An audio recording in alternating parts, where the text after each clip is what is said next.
Have you ever become angry at someone who cut you off on the road? Or perhaps you've lost your temper when your partner said something that pushed your buttons. When it comes to anger, many of us are used to the idea of fighting fire with fire. This basically means responding to aggression or injustice with an equal or greater amount of anger. But as you probably know, this approach never works in the long run. In this episode of the Anger Secrets podcast, I want to explore an alternate way to respond to perceived aggression or injustice. One that is much more powerful and effective than using anger. This approach doesn't involve more anger, but rather something completely different. This is compassion. Hello and welcome to episode 42 of the Anger Secrets podcast. I'm Alastair Duhs, and over the last 30 years, I've taught over 15,000 men and women how to control their anger, master their emotions, and create calmer, happier, and more respectful relationships. In this podcast, I share practical strategies and real-life stories to help you control your anger, master your emotions, and create calmer, happier relationships. For free support on your anger management journey, including a free training and the opportunity to book a free 20-minute anger assessment call with me, visit my website, angersecrets.com. I look forward to talking with you. Now, let's jump into today's episode, The Power of Compassion. Let me begin with a story. Many years ago, I was working with a man I shall call James.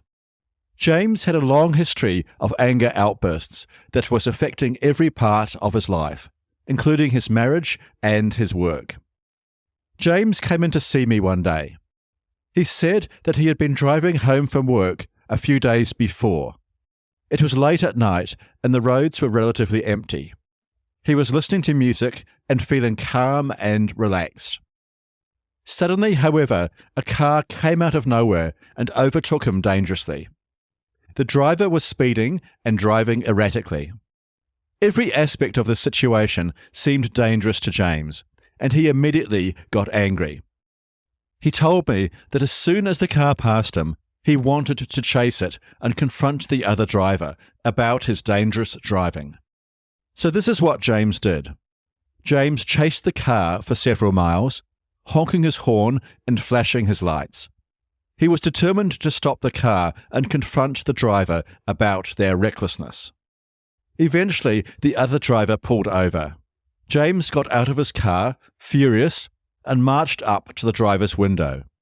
He had every intention of getting to the car, forcing the driver to roll down his window and then punching him in the face. When James finally reached the car, however, something unexpected happened. The other driver was a woman, heavily pregnant and in pain, rushing to get to the hospital. As soon as James saw the woman, he immediately realized how big his anger issue was. He said to me that, at that point, he knew he needed to get help. A few days later, he was in my office talking with me. So, what does this story have to do with compassion? The answer is that in any situation you find yourself in, you never truly know what is going on in the other person's world. You never know what is causing them to act or behave in a certain way. And if you did know that, you may completely change how you respond to the situation. As mentioned, this principle applies to any situation. For example, your partner may say something judgmental or critical to you.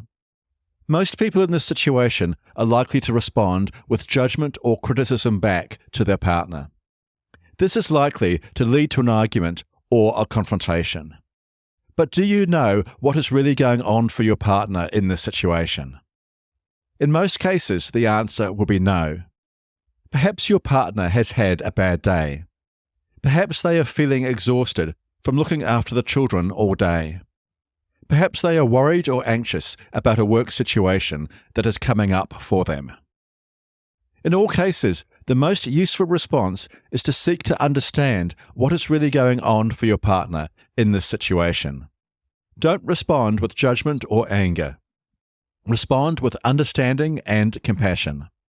There is too much anger and hostility in the world today. You do not need to add to it. The Dalai Lama says, "Our prime purpose in this life is to help others. And if you can't help them, at least don't hurt them." When it comes to driving, relationships, being at work, or any other situation, this is good advice. Seek to understand. Seek to empathize. Be compassionate. Everyone around you is facing their own problems and struggles. We all have things that we are trying to achieve. We are all trying to survive in a complicated and challenging world. We are all trying our best. Realizing this and understanding that you are not the only person struggling with issues will make it more likely you will respond with compassion and understanding rather than anger or hostility. The world is a difficult place.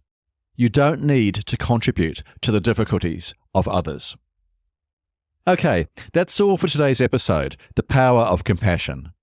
If you found this episode helpful, please follow this podcast, head to your favorite podcast app, and leave a rating and review. This will help other people struggling with anger find and benefit from this show. Remember, for free support on your anger management journey, including free training and the opportunity to book a free 20-minute anger assessment call with me, visit my website, angersecrets.com. I look forward to helping you control your anger once and for all. And finally, remember, you can't control other people, but you can control yourself. I'll see you in the next episode. Take care. The Anger Secrets podcast is for general informational purposes only, and does not constitute the practice of counseling, psychotherapy, or any other professional health service. No therapeutic relationship is implied or created by this podcast. If you have mental health concerns of any type, please seek out the help of a local mental health professional.